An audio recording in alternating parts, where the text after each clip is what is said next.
Hizbullah mengonfirmasi seorang anggotanya terbunuh karena serangan Israel pada Selasa 14 Mei 2024. Hussein Ibrahim Meki dilaporkan tewas terkena tembakan IDF. Kantor Berita Nasional Libanon mengatakan serangan tersebut menargetkan kendaraan yang dipakai Ibrahim Meki di kota Tirus, Libanon Selatan.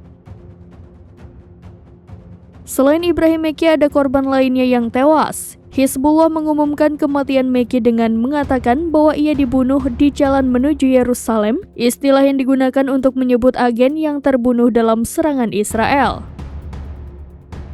Mereka tidak menyebut Meki sebagai komandan atau menyebut perannya, namun Israel mengatakan Meki adalah seorang komandan senior di unit front selatan kelompok teror tersebut. Ia sebelumnya memimpin divisi pesisir Hizbullah. IDF mengatakan Meki merencanakan dan melakukan banyak serangan teror terhadap wilayah Israel di tengah perang. Militer mengatakan lebih dari 30 komandan Hizbullah tewas dalam serangannya di Lebanon Selatan di tengah perang dalam 7 bulan terakhir. Serangan itu terjadi beberapa jam setelah seorang warga sipil Israel tewas dan 5 tentara terluka dalam serangan rudal anti-tank Hizbullah terhadap posisi militer di dekat komunitas utara Adamit. Sejak tanggal 8 Oktober, pasukan pimpinan Hizbullah hampir setiap hari menyerang komunitas dan pos militer Israel di sepanjang perbatasan.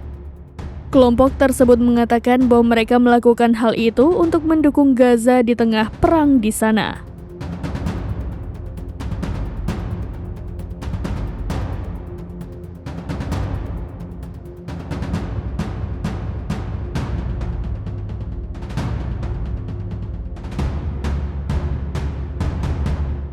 Download Tribun X sekarang, menghadirkan lokal menjadi Indonesia.